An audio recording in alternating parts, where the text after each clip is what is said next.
ഒരു പാനിൽ ഒരല്പം എണ്ണ ഒഴിച്ചിട്ട് അതിനകത്തേക്ക് ഒരു ചെറിയ സവോളയുടെ പകുതി, ഒരു ക്യാരറ്റിൻ്റെ പകുതി, ഒരു ചെറിയ കഷ്ണം ക്യാപ്സിക്കം, പിന്നെ കുറച്ച് ഫ്രോസൺ ഗ്രീൻ പീസ് എടുത്തിട്ടുണ്ട്, അതും കൂടി ഇട്ട് കൊടുക്കാം. ഗ്രീൻ പീസ് ഒരു 2-3 ടേബിൾ സ്പൂൺ മതി. ഇതിനകത്തിപ്പോൾ എൻ്റെ കയ്യിലുള്ള വെജിറ്റബിൾസ് ആണ് ഞാൻ ഉപയോഗിച്ചിരിക്കുന്നത്. നിങ്ങൾക്ക് ഇഷ്ടമുള്ള ഏതാണെന്ന് വെച്ചാൽ ഏത് വെജിറ്റബിൾസ് വേണമെങ്കിലും എടുക്കാം. പക്ഷേ ഈ ഫ്രോസൺ ഗ്രീൻ പീസ് ഉണ്ടെങ്കിൽ അത് എന്തായാലും ചേർക്കണം കേട്ടോ. അതൊരു പ്രത്യേക ടേസ്റ്റാണ്. നന്നായിട്ട് നമുക്ക് വയറ് നിറയുകയും ചെയ്യും അത് കഴിക്കുമ്പോൾ. ഓക്കെ, അപ്പോൾ അത് ഉണ്ടെങ്കിൽ ചേർത്ത് കൊടുക്കുക. ഇനി ഇത് ജസ്റ്റ് നന്നായിട്ട് എണ്ണയിലൊന്ന് വഴറ്റാം. ഒരുപാട് സമയമൊന്നും വേണ്ട, ഒരു 1-2 മിനിറ്റ് അത്രയും മതി. ഞാനതിൽ കുറച്ച് ഉപ്പും കൂടി ഇടുവാണേ. ഈ പച്ചക്കറികൾക്ക് ആവശ്യത്തിനുള്ള ഉപ്പ് മാത്രം ഇട്ടാൽ മതി. പിന്നെ മുട്ടയിൽ നമ്മൾ സെപ്പറേറ്റ് ഉപ്പ് ചേർക്കുന്നുണ്ട്.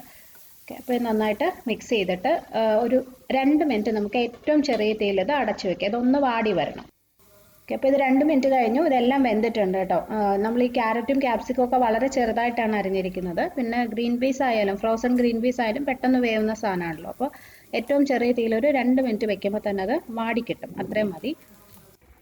ഓക്കെ, ഇനി ഞാൻ ഒരു ബൗളിൽ ഒരു മുട്ട ഉപ്പിട്ട് ആവശ്യത്തിനുള്ള ഉപ്പിട്ട് നന്നായിട്ട് അടിച്ചു വെച്ചിട്ടുണ്ട്. ഇപ്പോൾ ഒരാൾക്കുള്ള ഓംലെറ്റാണ് ഞാൻ ഉണ്ടാക്കുന്നത് കേട്ടോ. അതായത് ഒരു മുട്ട വെച്ചുള്ള ഓംലെറ്റ്.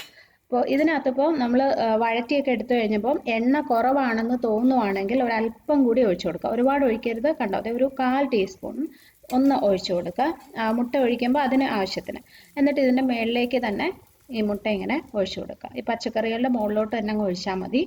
എന്നിട്ട് പതുക്കെ ഈ പാൻ ഒന്നിങ്ങനെ ചുറ്റിച്ച് ഒന്ന് ഇളക്കി കൊടുക്കുമ്പോൾ ആ മുട്ട ആ വെജിറ്റബിൾസിൽ നന്നായിട്ടങ്ങ് സ്പ്രെഡ് ആവും. അപ്പോൾ മുട്ടയുടെ മുകളിൽ ഇങ്ങനെ വെജിറ്റബിൾസ് വരുന്നത് പോലെ വരും. ഇനി ഏറ്റവും ചെറിയ തീയിൽ വീണ്ടും ഇതൊരു 2 മിനിറ്റ് അടച്ചു വയ്ക്കാം. നമ്മളിത് തിരിച്ചിടുന്നില്ല. 2-3 മിനിറ്റ് നമ്മളിങ്ങനെ അടച്ചു വെച്ച് വേവിക്കുമ്പോൾ തന്നെ മുട്ടയുടെ മുകളിലും ഒക്കെ വെന്ത് കിട്ടും. ഏറ്റവും ചെറിയ തീയിൽ വെക്കാൻ ശ്രദ്ധിക്കണേ, അല്ലെങ്കിൽ കരിഞ്ഞു പോകാതെ നോക്കണം. അപ്പോൾ നമ്മുടെ ഹെൽത്തി വെജിറ്റബിൾ ഓംലെറ്റ് റെഡി.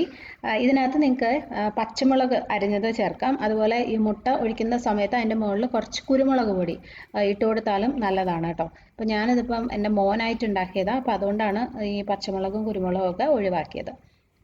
അപ്പോൾ നമുക്കത് പ്ലേറ്റിലേക്ക് മാറ്റാം. അപ്പോൾ ഇതാണ് ഇന്നത്തെ ബ്രേക്ക്ഫാസ്റ്റ്, വെജിറ്റബിൾ ഓംലെറ്റും ആപ്പിളും.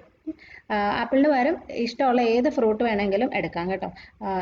ഫ്രൂട്ടിൻ്റെ മധുരത്തിനനുസരിച്ച് അളവ് കുറയ്ക്കണം.